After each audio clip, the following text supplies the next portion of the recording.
What's good, everybody? It's Mickle here. Today, you're joining me from the Washington, D.C. area. I've been getting a lot of the same types of questions lately. I've gotten these questions before, but now that I've finally hit 50,000 YouTube subscribers, shouts out to everyone that supports me on YouTube, I figured I have a big enough audience now that I may as well start sharing some of these answers to the questions that I keep getting. And one of the questions I continuously get is around success, business success, success in life. So let me qualify myself and start off by telling you what I want out of life. What do I want? I want my dream home, which is a 10,000 square foot French castle, a Lamborghini 12-cylinder, a Aventador. Now they got the Revelto. Vacations, right? Chartering yachts, 100-foot plus, money, millions. I haven't made millions. I make hundreds of thousands a year, and all those other things I've mentioned. A home. I live in a $1 million home, multi-million-dollar home. I've driven Lamborghinis. I've raced Lamborghinis, Ferraris. I charter yachts, 100-foot yachts. But I don't own it outright. And of course, you know, all the intangibles, right? So let's not come across as insensitive. Of course, a happy family. Of course, good health. Of course, you know, spend time, you know, worshiping God. Those are the foundations, right? We already know that. We're talking about the things that you can't touch. You can't go out and touch. Everybody can't go out and touch a Lamborghini, have a 10,000 square foot French home and charter yachts and white tablecloth restaurants and all that stuff, right? So that's what I want to talk about. Those are the things that I want. And fortunately, I have been able to touch those. So there's a couple of ways you're going to get it. And it comes through money. So you're either going to have a corporate career or you're going to do it on your own through entrepreneurial type ventures. So I came up through the corporate ranks. So let me tell you some of the things I've learned from corporate, we'll just call them CXOs, because everyone I talk to has not been a CEO, right? So one of the things I used to do was informational interviewing. That means you write down a list of questions, cold call if you don't have any connections to some CXO or a senior manager or someone in the corporate business. You set up a meeting, you pull out your list of questions, and you ask. You know, you ask, you get answers, you get advice. Hopefully from there, you might get an internship, land a job, etc. I got that skill through my undergraduate institution. I went to a military academy called the Citadel, which is in Charleston, South Carolina. And one of our assignments for a business management class I was taken through the great Brent Stewart, shouts out to Brent Stewart, is he made us do these informational interviews. So the first company I reached out to was DuPont, a gentleman named J.R. Meganson. He was the plant manager in Camden, South Carolina. That's where I'm from. I had a great interview with him. Then I went to Michelin up in the Greenville, Spartanburg area. Interviewed the plant manager there. But you know, after I got out of undergrad, I kept doing it. I said, there's no reason for me to stop doing it once I started my career. Then I went to presidents and CEOs. I went to the president of BAE Systems. I went to the president of British Telecom, Alfred Mockett. I went to the president of Concert, you know, and on and on and on. I would go to these presidents of many companies and I would ask them these questions. How do you climb that corporate ladder? What do you do? Because ultimately what I was looking for was money. It wasn't so much the title. I thought it would be titles, but nah, whatever. I was looking for the money. So I would ask, how do you climb that corporate ladder? And one of the CEOs told me something that I never forgot. I've actually passed it around to other CEOs to verify, and others, you know, they sort of, for the most part, agreed. Well, this one CEO, when asked how to climb the corporate ladder, he told me there's 4 key things. And he said, and I quote, who you know, timing, dumb luck, and your ability to do the job, not in one of more importance than the other, and not necessarily in that order. So I heard him. So okay. The next day I saw him in the elevator. I asked him again. He said the same thing. Who you know, timing, dumb luck, and your ability to do the job, and not one of more importance than the other, and not necessarily in that order. I was like, you know what? He said the same number one. Number one was the same. A couple of months later go by, I saw him at a meeting, asked him again, hey sir, can I ask you, I don't remember. Oh, I remembered what he said. He said, yeah, sure, no problem. Who you know, timing, dumb luck, and your ability to do the job. So I'm like, wait a minute. Why did I go out and get a bachelor's degree, an MBA, a DBA, a PhD? Why do I have all these letters behind my name? PMP, ITIL, et cetera, et cetera. I got a bunch of these certifications with these fancy letters, and I'm still a middle manager making 150 grand a year. Why am I not getting the call to be the director, the vice president, et cetera, et cetera? And I thought back to what he said. It's like, you don't know the right people, buddy. So I started talking to other CXOs, presidents. I got some board seats, specifically at the Citadel. I started talking to other people on the board, say, hey, what do you think about this? And I talked to a couple of people and they said, you know what? Sounds about right. I said, how did you get that, C job? It's like, well, yeah, it came from who I know. Someone said, hey, you come here. And that's how I ended up there. So I'm like, well, great. I know a lot of people, but I don't know a lot of people within my company, within my divisions.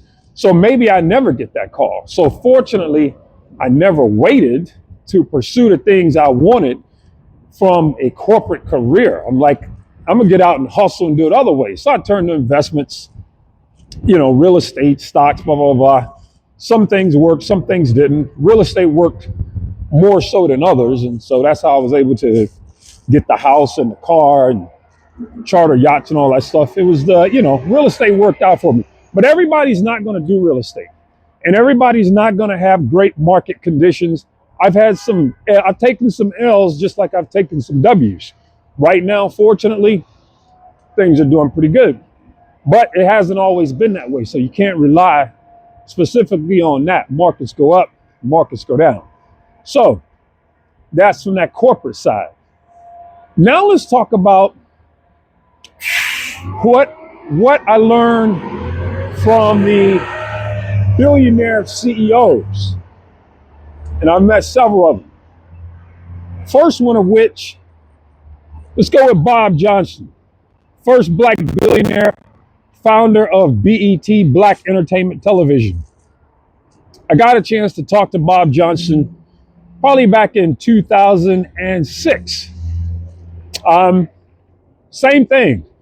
Informational interviewing was what I was after. I did not get a chance to meet him at that time. I met him later. What I did was, and this was during my real estate boom. Also, I was doing pretty good with stocks at the time. So, but I was trying to level up, trying to get a lot more, get more money, build that dream home. So I had a group that I created called the Investment Forum.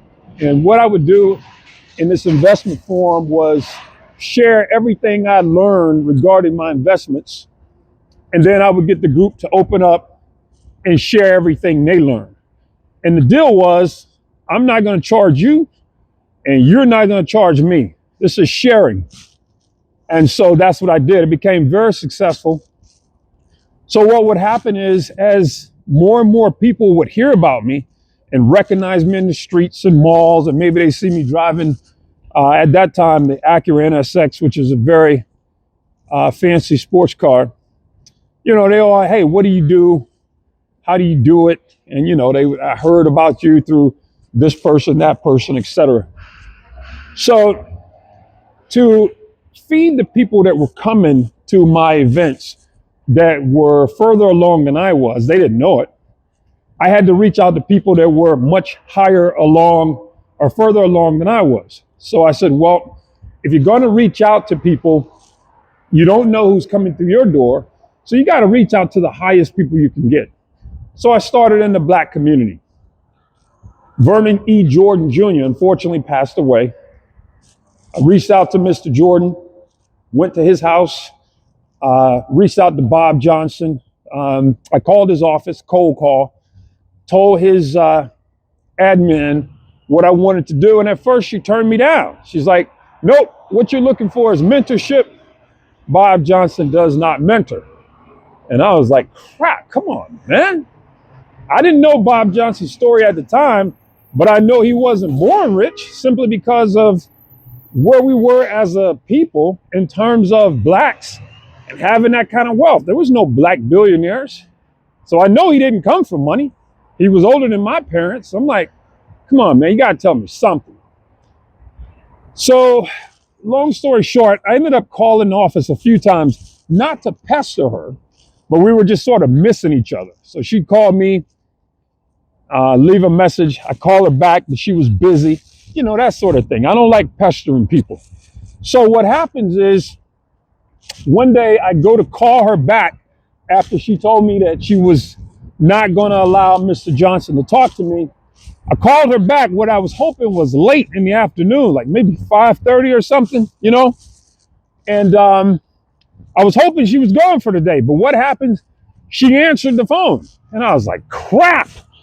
So I was like, look, ma'am, I'm not here to pester you. I just want to thank you for taking my call. That's all I want to do. So she's like, okay, hold up. Now tell me what you want.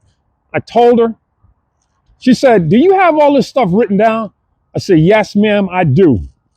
She said, I'll tell you what, I can't promise you, but I'm going to try to get Mr. Johnson on the phone for you. And I'm like, whoa.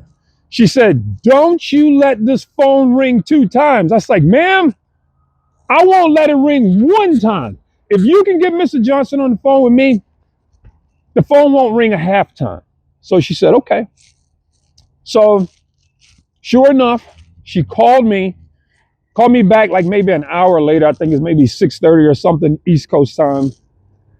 The phone ring, I jumped right on. She said, Von Mickle? Yes, ma'am. She says, I have Bob Johnson on the line for you. And I tore right in. I had so many questions. Me and him talked for about 6 minutes and 18 seconds. How do I know that? Because that was my time in the 1 mile when I was in 6th grade, 6:18. And so we had a great conversation. At the end of it, my questions, he said, look, regarding money, you got to create value, okay? If you create value, the money won't matter. So let me break that down. What does that mean, create value? I'm going to sit out on the bench here and stop walking around. We're just having a chat with a friend of yours. I'm like a buddy, right? We're sitting down talking. I didn't even shave today. I'm showing my gray hair, right? So we're just informal. He said, create money, create value, and the money won't matter.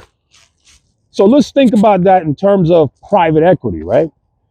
Private equity is successful because they create value. Take Dunkin' Donuts, right? Or take donuts and then take coffee. People like to have those things together. They eat Krispy Kreme donuts and then they drink, coffee. So if you have the donut shop on one block and then you got the coffee place down the street on another block, you pick up from one, then you go to the other. It's like, wouldn't it be nice to have it all together here? Because the coffee shop has donuts. The donut shop has coffee, but they don't have the best of it. So private equity company comes in because they have the money, they have the funds. They can come in and say, you know what? What if I buy you, merge you, pull you together, put you in one spot? Now I've created value. You see what I'm saying? you created value in terms of you keeping people from having to get in their car or, get on these electric scooters, what they do these days, go from one to the other. You get it all in the same place. That is value. You created value. So what do they make from that? Tons of money. And I use that as a private equity example to lead you into my next billionaire CEO who I had an opportunity to meet with. And that is David Rubenstein. Mr. Rubenstein is a multi-billionaire CEO from the Carlyle Group here in Washington. Um, Incidentally, he was the chair of the board for Tsinghua University in Beijing. I had a chance to attend Beijing through Harvard Business School's private equity program many years ago.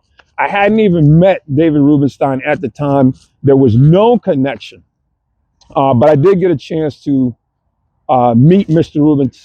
Rubenstein several times. Now he owns the Baltimore Orioles, and he's a patriotic philanthropist. He gives big money to the historic buildings in the U.S. He's a big time historian guy, but his memory is just it's crazy. The facts and the figures this guy can spit out like a machine gun. Very impressive. Um, I got a chance to meet Mr. Rubenstein, or sort of in passing several times. This guy's not a talker, right? He just doesn't talk. He doesn't have a lot to say. But I watched him closely. I watched his actions, and one of the things I saw him do routinely was his reading regimen. He always has a book, and he always reads a couple of papers: New York Times, Washington Post, and the Financial Times from over in London. So I was like, okay, if he's doing that, I'm going to do it. So I started to read those things as well. Did I gain a ton from it? No. Did I gain anything from it? Did I immediately put money in my pocket? I did not. I did through reading the London Times. I was watching some things in the market about, real estate and refinancing and things like that. I did make a move, a timely move. Fortunately, I was able to deduct $250,000 for a property that I was working on. So obviously that helped me out. So, but it wasn't direct conversation with Mr. Rubenstein, more so as it was watching him and then watching videos, interviews he did. So you might not be able to reach out to people one-on-one, but now that we got this thing called YouTube, it's great. So you can pick up on things here and there. So that's Rubenstein. Also met Mortimer Zuckerman, Boston Properties, big time real estate guy, also U.S. News and World Reports. Learned a lot from him, talking to him, again, just sort of in passing. So there's a lot, I've picked up from various people along the way, and those are just a few. From Mr. Jordan, I talked about earlier, I saw his Rolodex, how important that was. That led me to creating political fundraisers. I just built a new home at that time. Kwaizi Mfume was running for Maryland Senate. Had his I had his campaign done at my new home. He campaigned right on the entry steps of my home for my investment club, and so that was great. From there, I also met a guy who went on to superstar startup status. A gentleman named Mickle. I'll put his link in the description. He had just graduated from Yale, right? And he didn't know his next move. He was Mfume's campaign finance manager. I met him. And then from there, he left, made his way out to Silicon Valley. Long story short, he's the co-founder of Twitch, and they sold Twitch for almost $1 billion. So, sort of one thing led to another and those types of things. So I feel myself sort of wandering now, so I'm just going to pause there. I got about 20 minutes of footage. I hope this all helps you based off the feedback and the questions people ask. Maybe we'll do another one of these random walks, not down Wall Street, but whatever street I'm in, whether I'm in Miami or Washington, hopefully back in Miami because I don't like cold weather and we're getting into the fall. So with that, from the mobile home to where moguls roam, I am Anthony Braun Mickle. Activate Gorilla Grind mode. Ah, let's work.